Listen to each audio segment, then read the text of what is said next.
नमस्कार। श्रीमद्वाल्मीकि रामायणे उत्तरकांडे अष्टनवतितमः सर्गः। रसातलं प्रविष्टायां वैदेह्यां सर्ववानरः चक्रुषुः साधु साध्वीति मुनियो राम सन्निधौ।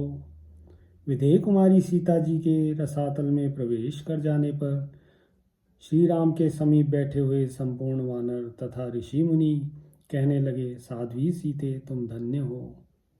दंडकाष्ठम अवष्टभ्य बाष्पव्याकुलिते क्षणः अवाक्षिरादीनमना रामो यासीत सो दुखितः।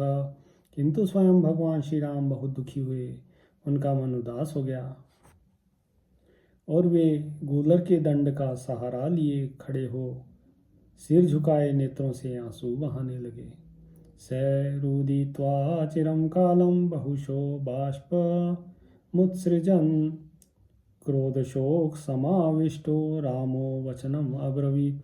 बहुत देर तक बारंबार आंसू बहाते हुए क्रोध और शोक से युक्त हो श्री रामचंद्र जी इस प्रकार बोले, अभूतपूर्वं शोकं मे मनः स्पृष्टुम् इवेच्छति पश्यतो मे यथा नष्टा सीता क्षीररूपिणी। आज मेरा मन अभूतपूर्व शोक में डूबना चाहता है, क्योंकि इस समय मेरी आंखों के सामने से मूर्तिमती लक्ष्मी जी के समान सीता जी अदृश्य हो गई हैं। सादर्शनं पुरा सीता लंकां पारे महोदधे ततश्चापि मया आनीता किम पुनर्वसुधा तलात्। पहली बार सीता जी समुद्र के उस पार लंका में जाकर मेरी आंखों से ओझिल हुई थी, किंतु जब मैं वहां से भी उन्हें लौटा लाया तब पृथ्वी के भीतर से ले आना कौन सी बड़ी बात है। वसुधे देवी भवती सीता निर्यात्यतां मम दर्शयिष्यामि वारोषम यथा मामवगच्छसि। पूजनीय भगवती वसुंधरे, मुझे सीता जी को लौटा दो, अन्यथा मैं अपना क्रोध दिखाऊंगा। मेरा प्रभाव कैसा है ये तुम जानती हो। कामं श्वश्रूर्ममेव त्वं त्वत्सकाशात् तु मैथिली कर्षता फालहस्तेन जनकेनोद्भुता पुरा। देवी, वास्तव में तुम ही मेरी सास हो। राजा जनक के हाथ में फाल लिए तुम्ही को जोत रहे थे, जिससे तुम्हारे भीतर से सीता का प्रादुर्भाव हुआ। तस्मान् निर्यात्यतां सीता विवरं वा प्रयच्छ मे पाताले नाकपृष्ठे वा वसेयं सहितस्तया। अतः या तो तुम सीता जी को लौटा दो अथवा मेरे लिए भी अपनी गोद में जगह दो, क्योंकि पाताल हो या स्वर्ग मैं सीता जी के साथ ही रहूँगा। आनय त्वं हि तां सीतां मत्तोऽहं मैथिलीकृते न मे दास्यसि चित् सीतां यथा रूपां महीतले सपर्वतवनां कृत्स्नां विधमिष्यामि ते स्थितं नाशिष्याम्यहं भूमिं सर्वमापो भवन्त्विह। तुम मेरी सीता जी को लाओ, मैं मिथिलेश कुमारी के लिए बेसुध हो गया हूँ। यदि इस पृथ्वी पर तुम उसी रूप में सीता जी को मुझे लौटा नहीं दोगी तो मैं पर्वत और वन सहित तुम्हारी स्थिति को नष्ट कर दूंगा, सारी भूमि का विनाश कर डालूंगा, फिर भले ही सब कुछ जल में ही हो जाए।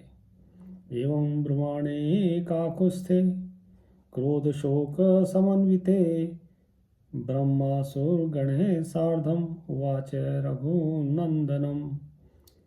श्री रघुनाथ जी जब क्रोध और शोक से युक्त हो इस प्रकार की बातें कह रहे थे, तब देवताओं सहित ब्रह्मा जी ने उन रघुकुल नंदन श्री राम से कहा, राम राम न संतापम कर्तुम अर्हसि सुव्रत स्मर्त्वं पूर्वकं भावं मंत्रम चामित्र कर्षण। उत्तम व्रत का पालन करने वाले श्री राम, आप मन में संताप न करें। शत्रुसूदन, आप अपने पूर्व स्वरूप का स्मरण करें। न खलु त्वां महाबाहो स्मारयेयम् अनुत्तमम् इमं मुहूर्तं दुर्धर्ष स्मर्त्वं जन्म वैष्णवम। महाबाहो, मैं आपको आपके परम उत्तम स्वरूप का स्मरण नहीं दिला रहा हूँ दुर्धर्ष वीर। केवल यह अनुरोध कर रहा हूँ कि इस समय आप ध्यान के द्वारा अपने वैष्णव स्वरूप का स्मरण करें। सीता ही विमला साध्वी तव पूर्वपरायणा नागलोकं सुखं प्राया त्वदाश्रयत तपोबला। साध्वी सीता जी सर्वथा शुद्ध हैं। वे पहले से ही आपके ही परायण में रहती हैं। आपका आश्रय लेना ही उनका तपोबल है। उसके द्वारा वे सुखपूर्वक नागलोक के बहाने आपके परम धाम में चली गई हैं। स्वर्गे ते संगमो भूयो भविष्यति न संशयः अस्यास्तु परिसन्मध्ये यद्ब्रवीमि निबोध तत्। अब पुनः साकेत धाम में आपकी उनसे भेंट होगी, इसमें संशय नहीं है। अब इस सभा में मैं आपसे जो कुछ कहता हूँ उस पर ध्यान दीजिए। एतदेव ही काव्यम ते काव्यानाम उत्तमं श्रुतं सर्वं विस्तरतो राम व्याख्यास्यति न संशयः। आपके चरित्र से संबंध रखने वाला यह काव्य जिसे आपने सुना है वह सब काव्यों में उत्तम है। श्री राम, यह आपके सारे जीवन वृत्त का विस्तार से ज्ञान कराएगा, इसमें संदेह नहीं है।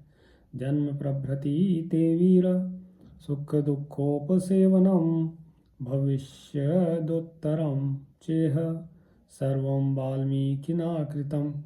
वीर, आविर्भाव काल से ही जो आपके द्वारा सुख दुखों का सेवन हुआ है उसका तथा सीता जी के अंतर्ध्यान होने के बाद जो भविष्य में होने वाली बातें हैं उनका भी महर्षि वाल्मीकि ने इसमें पूर्ण रूप से वर्णन कर दिया है।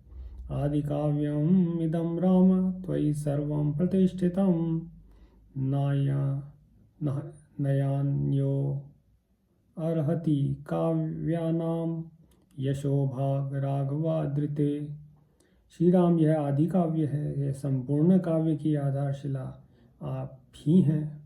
आपके ही जीवन वृत्तांत को लेकर इस काव्य की रचना हुई है। रघुकुल की शोभा बढ़ाने वाले आपके सिवा दूसरा कोई यशस्वी पुरुष नहीं है जो काव्यों का नायक होने का अधिकारी हो। श्रुतं ते पूर्व में तद्धि मया सर्वं सुरसः दिव्यम अद्भुत रूपम च सत्यवाक्यम अनावृतम। देवताओं के साथ मैंने पहले आपसे संबंधित इस संपूर्ण काव्य का श्रवण किया है। यह दिव्य और अद्भुत है, इसमें कोई भी बात छिपाई नहीं गई है, इसमें कही गई सारी बातें सत्य हैं। स त्वं पुरुषार्दूल धर्मेण सुसमाहितः शेषं भविष्यं काकुत्स्थ काव्यम रामायणम शृणु।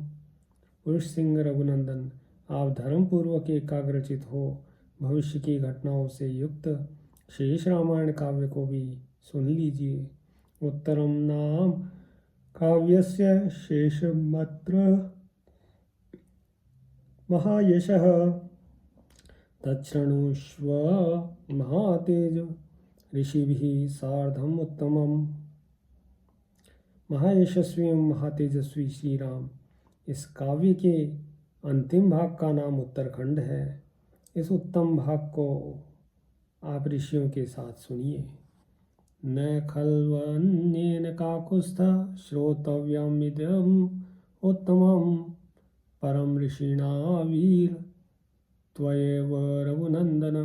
काकुत्स्थ वीर रघुनंदन, आप सर्वोत्कृष्ट राजर्षि हैं, अतः पहले आपको ही यह उत्तम काव्य सुनना चाहिए, दूसरे को नहीं।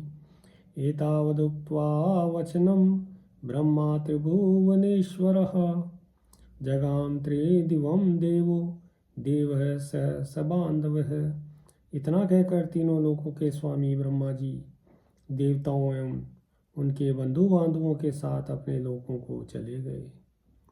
ये च तत्र महात्मान ऋषियो ब्रह्मलोकिकः ब्रह्मणा समानुज्ञाता न्यवर्तन्त महोजसः उत्तरं श्रोतुमनसो भविष्यं यच्च राघवे।